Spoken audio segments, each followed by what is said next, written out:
Olá, seja bem-vindo a mais uma videoaula de matemática.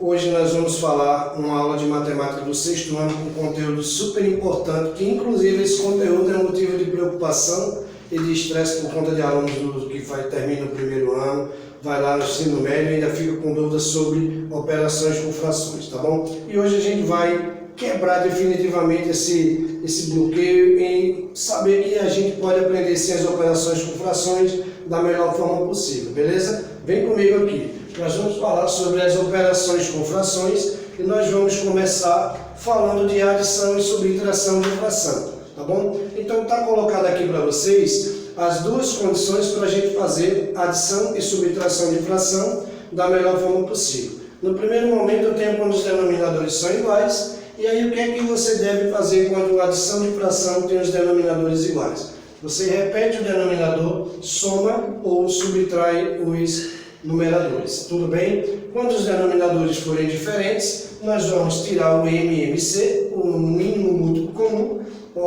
utilizando nesse caso a decomposição em fatores primos, tá? Obtendo-se agora um denominador comum nas duas ou as três frações do que você tiver, tá? E a gente vai aplicar uma regrinha bem fácil que a gente vai aprender, ok? Olha só, quando os denominadores forem iguais, o que é que a gente vai fazer aqui? Nós temos aqui a seguinte situação, que é muito prático de fazer. Denominadores iguais, nós vamos fazer o quê? Repete o denominador e a gente agora vai somar os numeradores. Então eu tenho 5 mais 3, eu tenho 8. Está aqui o resultado, 5 dozeavos mais 3 dozeavos é igual a 8 dozeavos, tá bom? Se eu tivesse aqui, por exemplo, 1 terço mais 2 terços, aqui simplesmente nós vamos repetir e a gente vai somar os expoentes da parte literal, certo? Perdão, aqui dos numeradores, ok? Então se eu tivesse aqui, por exemplo, 6 dozeavos mais 2 dozeavos mais 3 dozeavos, então eu teria aqui 8 e 3, 11, ficaria aqui, repete o denominador e soma os numeradores, então essa fração seria 11 dozeavos, ok? Vamos lá.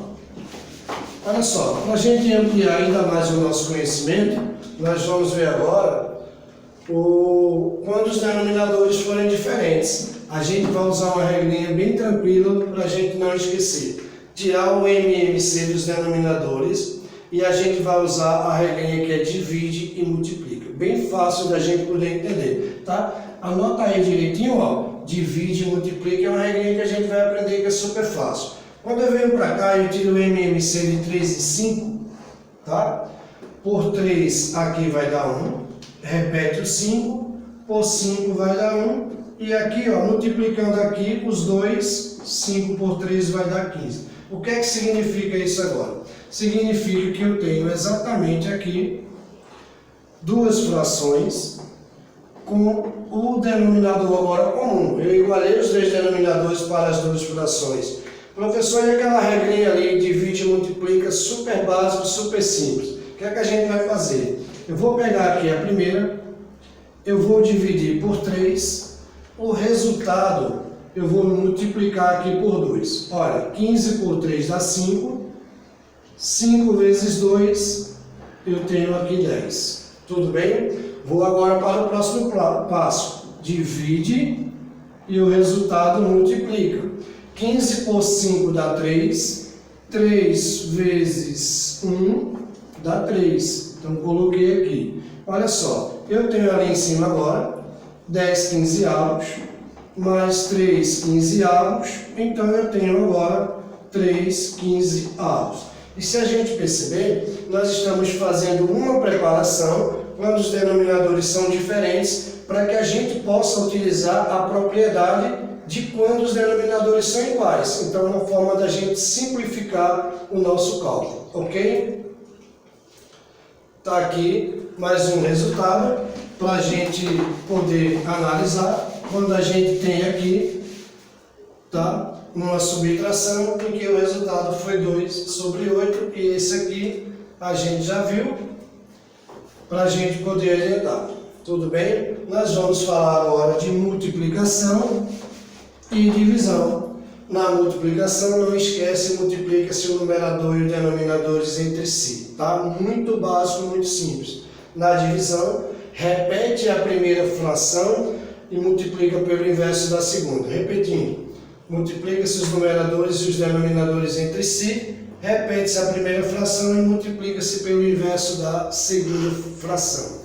Na multiplicação, nós temos aqui no primeiro exemplo, é só fazer isso aqui, ó. E aí você vai estar resolvendo da melhor forma possível, tá bom? 1 vezes 1 vai dar 1 e 2 vezes 3 vai dar 6. Então, se eu tivesse, por exemplo, 2 terços vezes 3 quintos, por exemplo, tá? Então, eu tenho essa fração que está multiplicando por essa daqui. Então, eu tenho 2 vezes 3, eu tenho 6. E eu tenho 3 vezes 5, que vai me dar 15, tá bom? Então, lembrando que a gente precisa também observar se essa fração já está na forma redutível ou se está na sua forma irredutível, tudo bem? Então, nesse caso aqui, é claro que eu poderia ainda simplificar por 3, que eu teria aí, ó, fazendo a simplificação por 3, eu teria aqui ainda 2 quintos, tudo bem? Vamos lá, ó. Eu vou aqui agora apresentar para vocês que a gente, numerador vezes numerador e denominador vezes o denominador. É isso que nós estamos fazendo, multiplicando eles entre si. Ok? Pronto. Na divisão, que é muito simples, que inclusive é uma das operações que mais dificulta para o aluno entender, nós vamos ver aqui o seguinte. Eu tenho aqui 3 quintos que está dividido por 1 sexto. Coloquei a regrinha para você aprender de forma bem tranquila. Repete a primeira fração, multiplica pelo inverso da segunda. Tudo bem? Repete a primeira fração e a gente vai multiplicar pelo inverso da segunda. Basicamente, nós vamos ter aqui o seguinte. Eu vou repetir a primeira fração. E agora, eu vou multiplicar pelo seu inverso, tá? Esse aqui vem para cá. E esse aqui vem para cá. Tudo bem? Então, ó, qual é o inverso de 1 sexto? É 6 sobre 1. Tudo bem? O inverso de 1 sexto é 6 sobre 1. Opa, então a gente voltou a ter uma multiplicação de fração. O que é que a multiplicação nos diz? A gente multiplica os numeradores e os denominadores entre si. Muito básico de fazer. Ó, muito simples. 3 vezes 6 eu tenho 18. E aqui 5 vezes 1 eu tenho 5. Então a divisão de 3 quintos por 1 sexto vai dar exatamente 18 quintos. Tudo bem? Olha só, como é que ficaria aqui se tivéssemos colocado dessa forma? Tudo bem? Então o resultado aqui, ó, vai aparecer, eu tenho exatamente o resultado aqui, 18 quintos. Ao invés de fazer isso aqui, eu já faço da forma direta, que é bem mais prático. Não esquece, tá? Repete a primeira, e aí você vai multiplicar pelo inverso da segunda. Eu tenho 18, e aqui eu tenho 5. Ok? Muito obrigado, desde já te agradeço a presença e até a próxima aula, se Deus quiser. Um grande abraço a todos.